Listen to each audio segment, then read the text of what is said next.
በጣም ነው እኔም ማመሰግነው ድጋሚ ስለጋበዝከኝ። መልካም እንግዲህ እርስዎ የሚጽፏቸው እንዲህ ያሉ ነገሮች ብዙውን ጊዜ ለውይይት የሚበቁ ናቸው። ለውይይት መብቃታቸው ደግሞ ያልጠራውን መስመር የፖለቲካ መስመር ያልጠራውን የፖለቲካ መስመር ራሱ ጭምር እያጠራ የሀሳብ ልዩነት በጣም ጋፕ ያለውን እንዲቀራረብ የማድረግ ኃይል አላቸው የሚል ጽኑ አቋም ስላለኝ ነው ተቀብዬ ሌሎችም ሰዎች እንዲወያዩበት እርስዎም መርቶ ሀሳብ እንዲሰጡበት የማደርገውና ለማመሰግነው ተወዳለሁ በሚያመነጩትና ለውይይት በሚያቀርቧቸው ሀሳቦች። አመሰግናለሁ። እንደ መንደርደሪያ ግን ሰሞኑን እንግዲህ በአጠቃላይ የጎራ መደበላለቅ ነው የተፈጠረው የሚል ነገር አንስተዋል። ከዛ ጋር ተገናኝቶ የጎራ መደበላለቅ ከሚለው ነገር እንዲጀምሩልኝ ፈለኩ። ብዙ ሰዎች የጎራ መደበላለቅ ሳይሆን አክራፊ ሰዎች ናቸው የተፈጠሩት፣ ያኮረፉ ሰዎች ወደፊት መጡ እንጂ የጎራ መደበላለቅ አይደለም የመጣው የሚል ነገር ያነሳሉ። እስኪ ከዛን ጀምርና ወደ አይተኪን ይላል። አይ እኔ እንግዲህ አሁን ሳይሆን ደጋግሜ የዶክተር አብይ ወደ ስልጣን ከመጡ ጀምሮ ኢትዮጵያ ውስጥ ያለውን የፖለቲካ ሁኔታ የምገልጽበት አንድ መንገድ ያው የጎራ መደበላለቅ መኖሩን ነበረ እና ይሄ የዶክተር አብይ እና በዶክተር አብይ ዙሪያ ተሰባስቦ የነበረው የፖለቲካ ኃይል አመለካከቱ ወይም ርዕዮተ ዓለሙ ወይም የፖለቲካ መስመሩ እንደዚህ ነው ብለህ ልገልጸው የምትችል አካል አይደለም። በጣም የተለያየ ኢንተረስት ያለው ፍላጎት ያለው ግን ደግሞ በጣም አንድ ላይ ቆሞ አንድ መምሰል የሚፈልግ ኃይል ነው የነበረው። በዛ ዙሪያ ያሉትን የፖለቲካ ኃይሎች ለየብቻ መንዝረህ ለማየት ከሞከርክ ግን ፍላጎታቸውም ያስተሳሰባቸው መሰረትም አንድ አይነት አይደለም እና ከፍተኛ የሆነ የጎራ መደበላለቅ የታየበት ሁኔታ ነበር። ምናልባት ባለፉት 31 ዓመታት ከነበረው ሁኔታ ጋር ስናነጻጽር ያለፉት 4-5 ዓመታት ቅጥ አምባሮ የጠፋ እጅና እግር የሌለው የፖለቲካ መስመር መደበላለቅ ነው ኢትዮጵያ ውስጥ የነበረው። አይ ወጥ በሆነ ሁኔታ ይሄ አካል አንድ አይነት አመለካከት አንድ አይነት ርዕዮተ ዓለም አለው ብሎ የሚሞግተኝ ሰው ካለ ለመወያየት ዝግጁ ነኝ። ለኔ ግን የጋራ የፖለቲካ አጀንዳ ያለው ኃይል አልነበረም። የጋራ ጠላት ነው ብሎ የሚያስበው አካል አለው። በጊዜያዊ ስሜት በጊዜያዊ ፍላጎት የተሰባሰበ ኃይል ነው። ከኢትዮጵያ ሕዝብ ጥቅምና ፍላጎት አንጻር ግን አንድ አድርጎ ሊያሰባስበው የሚችል የጋራ የሚለው ርዕዮተ ዓለም የፖለቲካ መስመር ያለው ኃይል አልነበረም። አይ ነበረው የምትል ከሆነ መወያየት እንችላለን። መልካም፣ ይሄንኑ ነገር በደንብ እንዲያጠሩልኝ ስለፈለግኩ ነው። አሁንም ይሄ ኃይል አሁን የአብይ ደጋፊ የነበረው ኃይል አንድ ወጥ የሆነ ፖለቲካ የሚያራምድ የነበረ ኃይል ነው። ሌሎቹ ስልጣን ላይ የነበሩ ሰዎች ናቸው። በአብዛኞቹ የምናውቃቸው ሰዎች ናቸው ማን ሲደግፍ እንደነበረ። የፖለቲካ ፓርቲዎቹ ማንሳት እንችላለን። መግለጫ ስተው በዚህ ደረጃ ማለት በግለሰብ ደረጃ እንኳን ባናወራ በፖለቲካ ፓርቲ ደረጃ ማንሳት እንችላለን። መግለጫ አውጥተው በጦርነቱ የሚሳተፉ መደረግ አለበት ብለው ህግ ማስከበር ነው ብለው አብይ ሲደግፉ የነበሩ የፖለቲካ ፓርቲዎችን እናውቃቸዋለን። የእርሶ ጓደኞች የነበሩ ሰዎች የሚሳተፉባቸው የፖለቲካ ፓርቲዎች ነበሩ። እነዚህ የፖለቲካ ፓርቲዎች አንድ ግብ ነበራቸው ከአብይ ጋር ገናናዋን ኢትዮጵያ የመገንባት የፖለቲካ መደበላለቅና የጠራ መስመር ሳይሆን በቃ ህወሓት ይጥፋልን እንጂ በተለይም የብሔር ፖለቲካን የሚጸየፉ ስለሆኑ ጭምር የብሔር ፖለቲካን አንዱ እንቅፋት ሆኖብን እንዳናጠፋ የሚከለክለን ህወሓት ነው እንጂ ሌላው ችግር የለውም እዳው ገብስ ነው ጭምር ብለው ሲሩበት የነበረ ነገር ነውና የጎራ መደበላለቅ ሳይሆን አንድ ላይ ያቺን የብሔር ፖለቲካን ለማጥፋት የሚጓዙ ኃይሎች ነበሩ ከአብይ ጋር ተሰልፎ የነበሩት። ኦኬ፣ ቅርታ ጋር ሀብታሙ ለምን ለይተህ ይሄን አካል ብቻ ያቀረብከው? ይሄ ትልቅ ጎራ ነው። ቆይ አይደለማ። በዚህ አካል ውስጥ ወይም ደግሞ አሁን ለ4-5 ዓመት በዶክተር አብይ ዙሪያ ተሰባስቦ የነበረው ኃይል ከብዙ አቅጣጫ የመጣ ነው። አንድ አካል አይደለም። አሁን አንተ የገለጽከው አካል ከዛ ውስጥ ከነበሩት ኤሌመንቶች አንዱ ነው፣ ብቸኛው አይደለም። ቆይ በግለሰብ እስቲ ላስቀምጥ፣ በድርጅትም ላስቀምጥልህ እችላለሁ፣ በግለሰብ ላስቀምጥልህ እችላለሁ። አሁን ዶክተር አብይ አህመድን፣ ፕሮፌሰር ብርሃኑ ነጋን፣ ዲያቆን ዳንኤል ክብረትን፣ ዶክተር አረጋዊ በርሄን፣ ዶክተር አብርሃምን፣ ዶክተር ሙሉን፣ ጀነራል ባጫን፣ አቶ ታዬ ደንዳን ልቀጥልልህ እችላለሁ። ዶክተር በለጠ የአብኑ፣ አቶ ደመቀ መኮንን፣ እነዚህን ሁሉ የሚያስተሳስር አንድ አይዲዮሎጂ አለ። እነዚህ ሰዎች አይደለም፣ እነዚህ ሰዎች ከተለያየ ድርጅት የመጡ ናቸው። ለምሳሌ ኦህዴድንና ብአዴንን ራሱ የአማራ ብልጽግናንና እንደው በቀላሉ በአንድ ስብስብ ውስጥ እንኳን አለን የሚሉት የአማራ ብልጽግናና የኦሮሞ ብልጽግና አንድ አይነት አቋም የላቸው። እንደው ከዛ ውጭ ያሉትን ተቃዋሚዎችን ተውና ማለት ነው። ለምን እያጠራን እንድንሄድ አቶ ልደቱ ልጨርስልህ። ይሄ ግንባር ከሀገር ውስጥም አልፎ የውጭ ኃይሎችንም ጭምር ያሰባሰበ ነው።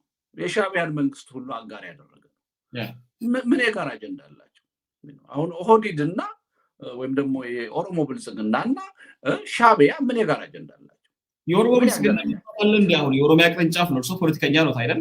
የኦሮሚያ ቅርንጫፍ ብልጽግና ነው ያለው እንጂ የኦሮሞ ብልጽግና የሚባል የለም።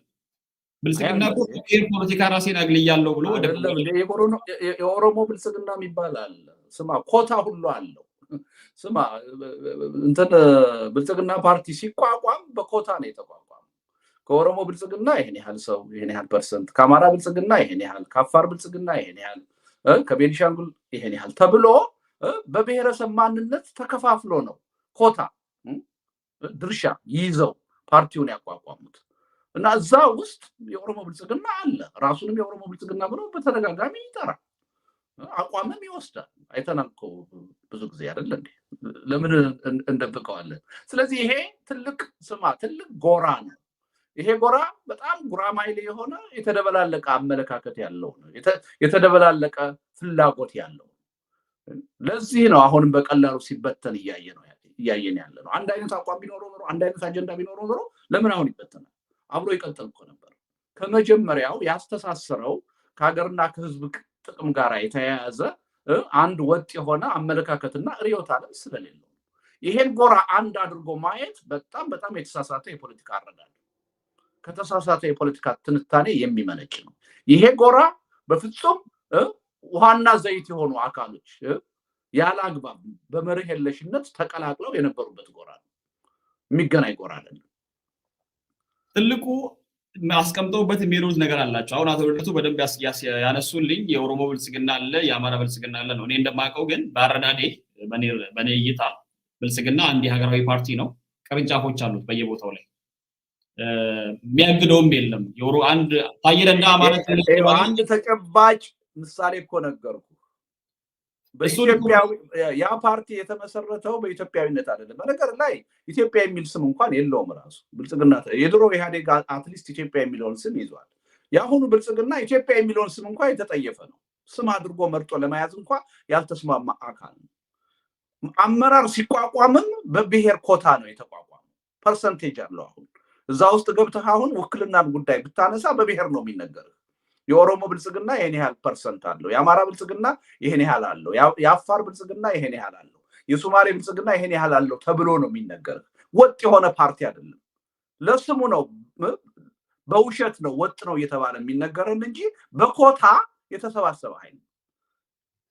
መልካም፣ እነሱ እንግዲህ በኮታ ይሰባሰቡ፣ እኛ ግን በግልጽ የምናውቀው በፊት ለፊት የሚታየውን ነገር ነው። እኔ እኮ የምነግርህ እኮ በግልጽ የማውቀውን ነገር እኮ ነው። ወይ አይደለም፣ በኮታ አይደለም፣ ዝም ብለው በኢትዮጵያዊነት ነው የተሰባሰቡት። እዛ ውስጥ በኦሮሞ ብልጽግና የተሰጠ ኮታ የለም ካልከኝ መወያየት እንችላለን እንዴ? ይሄ በግልጽ እኮ ያለ ነገር ነው ሀብታሙ። እኔም ማውቀው እንደዛ እንዳሌለ ነው ማውቀው። ምክንያቱም አንድ እገዳው በፍጹም የብልጽግና ሂደት አልተከታተልከውም ማለት ነው። አይ አቶ ልደቱ አንድ ጊዜ በደንብ ልንገሮት። ኢህአዴግን እናውቃለን አይደል? ኢህአዴግ ከትግራይ የሚመጡ ከሶማሌ የሚመጣ ከእንደዚህ የሚመጣ አጋር ድርጅቶች ብሎ ሌሎችን የሚጨምራቸው ነገሮች ነበሩት። ብልጽግና ግን ስሙን ራሱ የቀየረበት ወደ ብልጽግና የሄደበት ይሄንን ኮታ አልፈልግም፣ ይሄንን የብሔር ክፍፍል አልፈልግም በሚል መሰረተ ሀሳብ ነው ወደዚህ የመጣው። እንግዲያው ሀብታሙ የብልጽግናን አጠቃላይ ሂደትና ነባራዊ ሁኔታ በአግባቡ አልተከታተልከውም። ሰሞኑን ከ4-5 ቀን በፊት የኦሮሞ ብልጽግናና የአማራ ብልጽግና የጋራ ስብሰባ ነበራቸው፣ ሲያካሂዱ ነበረ። ሁለተኛ የፓርቲ ሲያቋቁሙ በምርጫ ቦርድም ሲመዘገቡ መተዳደሪያ ደንባቸውን ብታይ ኮታ ተቀምጧል። ስንት ፐርሰንት በብሔር መከፋፈል እንዳለባቸው፣ ድርሻ ማግኘት እንዳለባቸው በደንብ ተቀምጧል። የሶማሌ ድርሻ ስንት ነው ብለህ በቁጥር ይነገራል። የአፋር ድርሻ ስንት ነው ብለህ በቁጥር ይነገራል። የኦሮሞ ድርሻ ስንት ነው ብለህ በቁጥር ይነገራል። የውሸት ነው፣ ክሊሼው ነው፣ ዝም ብሎ ስሙን ነው ብልጽግና ብለው የጠሩት እንጂ የብሔር ማንነትን የያዙ ኤንቲቲዎች እዛ ውስጥ በተደራጀ ሁኔታ አሉ። በመካከላቸው ግጭትና ፍጭት እያየን ያለነው ለዚህ ነው። መልካም ይሄንን የነሱን ጉዳይ እንግዲህ እዛው እንተውላቸው። አይደለም ይሄ ጋዜጠኛ እኮ ነው ሀብታሙ አይደል እንዴ? ይሄ እኔ በራሴ በኩል ያጣራሁት ነገር ነው የምነግሮት አቶ ልደቱ። ከዚህ ጉዳይ ጋር ከብዙ ሰዎች ጋር ከብልጽግና ሰዎችም ማግኘት ያለብኝ ሰዎች አግኝቼ የማናገረው ነገር ነበር። ትልቁ የአቶ ለማም ኩርፊያ የነበረው የብሔር ስም የነበረበትን ወይ ደግሞ የኦሮሞን ጥቅም አያስከብርም ብሎ ነው አቶ ለማ ጭምር በግልጽ ተቃርኖ የወጣው።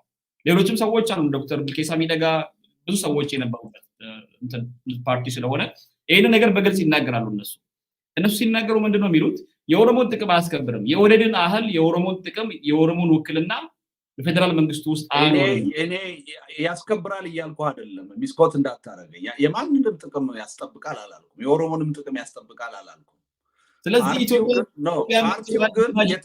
ፓርቲው ግን የተቋቋመው በብሔረሰብ ተዋጽኦ ነው። እውነቱን ልንገርህ አይደለም፣ እንዳውም ከድሮ ኢህአዴግ በባሰ ሁኔታ ነው። ቢያንስ የድሮ ኢህአዴግ በውስጡ የነበሩ አባል ድርጅቶች እኩል መቀመጫ ነው የነበራቸው በፓርቲ ውስጥ፣ በፓርቲው እኩል ነው የሚወከሉት። አሁን ግን እንደዛ አይደለም፣ በቁጥር ነው፣ የህዝብ ቁጥር ተሰልቶ ነው ክፍፍል የተደረገው። ከዛኛውም የባሰ ነው ይሄኛው እና ይሄን ሪያሊቲ እኔ በደንብ አንደርስታንድ ማድረግ ያለብን ይመስለኛል። እየተናገርኩ ያለሁት አሁን የአመለካከት ጉዳይ አይደለም፣ ኢትስ ፋክት። በተጨባጭ ፕሮግራማቸው ላይ ያለ ነገር ነው እየነገርኩ ያለሁት። የአማራ ብልጽግና የኦሮሞ ብልጽግና አለ ስልህም እየፈጠርኩ አይደለም፣ ወይም ደግሞ ዝም ብዬ የኔን አንደርስታንዲንግ አይደለም የምነግርህ፣ ፋክት ነው። በዚህ 3-4 ቀን የኦሮሞ ብልጽግናና የአማራ ብልጽግና አመራሮች ስብሰባ ነበራቸው። ይሄ በሜንስትሪም ሚዲያው ጭምር በይፋ የሚነገር ነው፣ በብልጽግና ጭምር በይፋ የሚነገር ነው። እሱን አውቃለሁ። እኔ ኖርማሊ ያልኩት በደንብ ግልጽ አድርጌ ወደ ሌላው አጀንዳ እንድናልፍ ቅርንጫፍ ነው ያለው የአማራ ክልል ብልጽግና እንዳለ አውቃለሁ። ግን በብልጽግና ፓርቲ የአማራ ክልል ቅርንጫፍ የኦሮሚያ ክልል ቅርንጫፍ በመግለጫ ሲተጣጠዙም እያየን ነው የምንገኘው። እርስ በርሳቸው ያለመስማማት፣ ይሄ የኦህዴድና የብአዴን ባህሪ አለቅ ብሎ ዛሬም እየተሰዳደቡ እየተወራረፉ እንደሆነ እናውቃለን። ግን እንደቀደመው ታዬ ደንዳ አማራ ክልል ሄዶ ማስተዳደርበት ምክንያት የለውም። ምክንያቱም የቋንቋ ፖሊሲውን ጭምር አሻሽለዋል፣ ለዛ እንዲመች አድርጎ ብልጽግና ፓርቲ እና ለዛ ነው ኢትዮጵያ የምትልን ኢሜጅ ይዘው ነው ወደፊት የሚሄዱት። እነዚህ ከጎራ መደበላለቅ ያላቸው ስማቸውን የጠራኋቸው ቅድም ፓርቲዎችም ሌሎችም ሰዎች ወደዚህ የመጡት ኢትዮጵያ የምትለዋን ኢሜጅ ለመገንባት። ሀብታሙ በጣም የተሳሳተ ነው አሁን ለህዝቡ እየነገርከው ያለው። አንደኛ ኢትዮጵያ የሚል ስም የያዘ ድርጅት አይደለም። ሁለተኛ ለምሳሌ ቆይ ንገር፣ በየትኛውም ብሔር አልታቀፍም ብሎ የሚያምን እኔ ራሴን የማየው በኢትዮጵያዊነት ነው ብሎ የሚያምን አንድ ግለሰብ ቢኖር በብልጽግና ፓርቲ ውስጥ ለአመራርነት የመወከል ቦታ የለውም። ምክንያቱም ቀመሩ የተቀመጠው በብሔር ማንነት ነው። እኔ እዛ ውስጥ ገብቼ የብልጽግና አባል በሆንና ማንነቴን የማየው በብሔር አይደለም በኢትዮጵያዊነት ነው ብል ቦታ አይኖረኝም፣ አመራር ልሆን አልችልም። ምክንያቱም ኮታው ውስጥ ቀመሩ አይመለከተኝም። እና ይሄ ድርጅት አሁንም የብሔር ድርጅት ነው። እንዲሁ በማስመሰል ቅርጹን የቀየረ መስሎ ነው የቀረበው እንጂ አይደለም። እንደውም በአንዳንድ ጉዳይ ከድሮ ኢህአዴግ የባሰ ነው ብሔርተኝነትን ይዞ የቀጠለው በውስጡ ማለት ነው። መልካም እንግዲህ ያው ይሄንን በብልጽግና ደረጃ እነሱ የብሔር ነው የሚለውን ነገር እርሱ ካመኑበት እኔ ግን ያው ነገር በፋክት ላይ መለያየት የለብንም ብዬ ነው። በአመለካከት በኦፒኒየን መለያየት እንችላለን፣ በፋክት ግን መለያየት የለብንም ብዬ ነው። አንዱም ፋክት ነው ብልጽግና የብሔር ፖለቲካን አላራምድም ብሎ በግልጽ ጠቅላይ ሚኒስትሩ የሚናገሩበት ነው። ኢትዮጵያ ችግር ይሄ ነው ብሎ ስለሚናገር ያንን ወስጄ ነው እየተናገርኩ ያለሁት እና እስኪ ወደ አይተኬነት ልውሰዶት አቶ ልደቱ። አይተኬነት ጉዳይ ላይ ሲሄዱ ትናንትናም ከአንድ ሚዲያ ላይ ውይይት ሲያደርጉ ምናልባት ኤርሚያስ መሰለኝ ሀሳቡን አይነሳው፣ ለሱም ግልጽ ለማድረግ ሚስ አንደርስታንዲንግም እንዳይሆን አቶ ጸጋዬ ዶክተር ጸጋዬ ከኔ ጋር በነበራቸው ውይይት ላይ አቶ ልደቱ አይተኬነት ቦታ ላይ መሄድ አልነበረባቸው፣ ሌሎች ናቸው ችግሮቻችን፣ እኛ ከስርዓት ጋር ነው እየታገልን ያለ ነው፣ ሰዎችን ለመቀየርም አይደለም፣ እገሌ ብሄድ ማን ይመጣል ብለንም ስጋት የለብንም፣ እንዲሁ በቃ ዝም ብለን እጃችንን ብንዘረጋ ሚሊዮኖችን ማምጣት እንችላለን፣ ስርዓቱ ነው ችግር የሆነብን እንጂ የግለሰቦች ቦታ መልቀቅና ያለመልቀቅ አይደለም፣ አቶ ልደቱም በዚህ ላይ መጨነቅ አልነበረባቸውም የሚል ነገር ነው ያነሳው እና ምናልባት ያንንም ግልጽ ለማድረግ ነው ይሄን ነገር ያነሳሁት። እርሶስ ምን ነው ያለው የስርዓት ችግር ነው የኢትዮጵያ ፍርሃት? የትኛው ፓርቲ ኢትዮጵያን ይተካል ነው ወይስ የትኛው ሰው አብይን ይተካል ነው መሆን የነበረበት? በዚህ ጉዳይ ለምን ሄዱ? ወይ መጀመሪያ እንትን ዶክተር ጸጋዬ በኔ ጽሁፍ ላይ አስተያየት መስጠታቸው እንዳልከው ትናንት ከኤርሚያስ ጋር ባለኝ ውይይት ነው የሰማሁት። አላዳመጥኩትም እና ያው እሱ ያለውን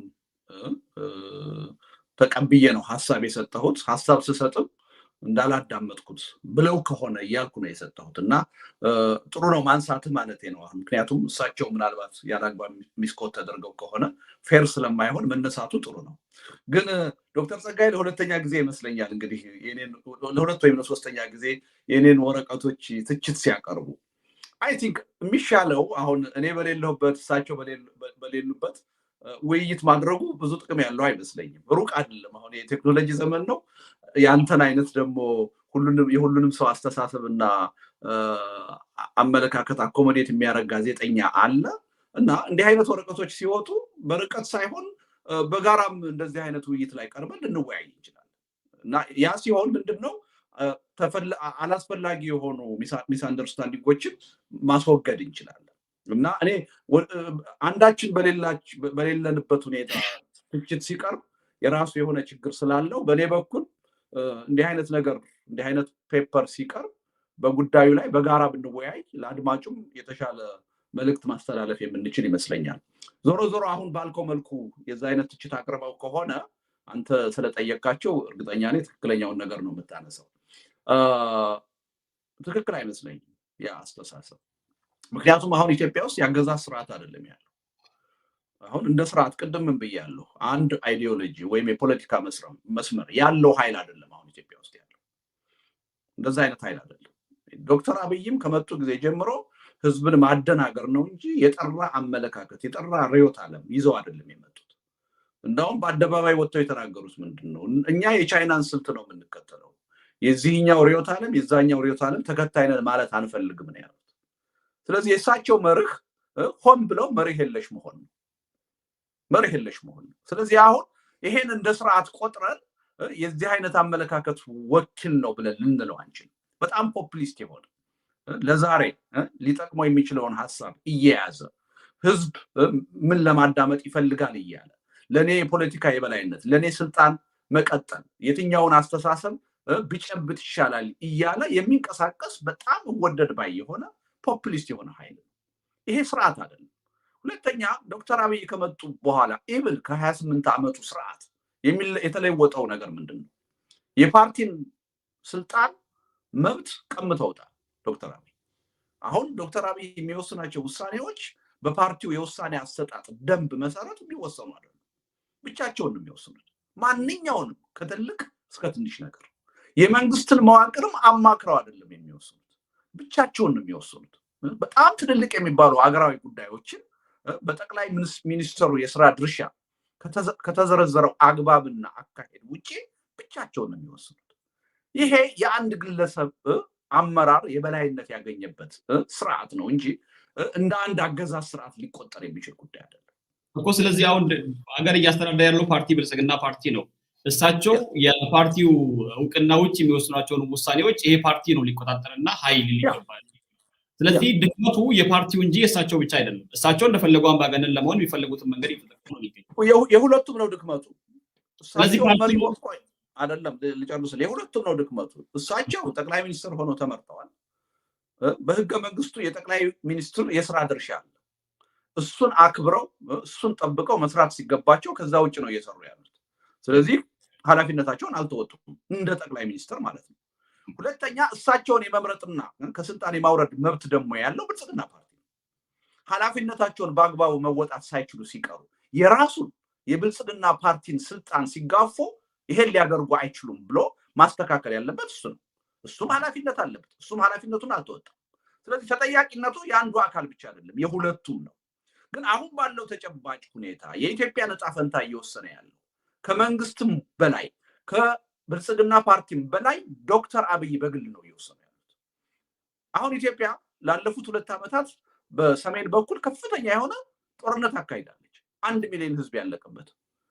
ወደዛ ጦርነት ለመግባት ውሳኔ የተሰጠው በኢትዮጵያ ፓርላማ አይደለም፣ በብልጽግና ፓርቲ አይደለም። እሳቸው ናቸው አንድ ሌሊት ላይ ብቅ ብለው በፌስቡክ ያወጁት በንግግር ያወጁት ከዚህ በላይ ከባድና ትልቅ ነገር የለም። ከፕሬዝዳንት ኢሳያስ ጋር አዲስ ግንኙነት ተጀምሯል። የሁለት ሀገር ግንኙነት ነው ብለን ነበር መጀመሪያ የወሰነው። ነገር ግን የግንኙነቱ ስምምነት ምን እንደሆነ ማንም ሰው አያውቅም ከዶክተር አብይ በስተቀር። ምክትል ጠቅላይ ሚኒስትሩ አያውቁም፣ የውጭ ጉዳይ ሚኒስትሩ አያውቁም። ስለዚህ አሁን የሀገሪቱን ዕጣ ፈንታ እየወሰኑ ያሉት በተሳሳተ አቅጣጫ እየመሩ ያሉት ሁለቱም ናቸው። ከሁለቱ ደግሞ የወሳኝነት ሚና ያለው ጠቅላይ ሚኒስትሩ። አሁን ብልጽግና ፓርቲ እንደ ፓርቲ እሳቸው የሚወስኑትን ውሳኔ ተከትሎ ያስፈጽማል እንጂ የወሳኝነት ሚናውን አሳልፎ ሰጥቷል፣ ተማርኳል። ስለዚህ በእንዲህ አይነቱ መሪ ላይ ትኩረት አድርጎ መታገል እጅግ አስፈላጊ ነገር። ዝም ብሎ አንድ ግለሰብ ናቸውና ችግሩ የስርዓት ነው ማለት አንችልም። ስርዓቱ ራሱ በእሳቸው ተነጥፏል፣ እንዲኮላሽ ተደርጓል። ስርዓቱ እንደ ስርዓት በህግ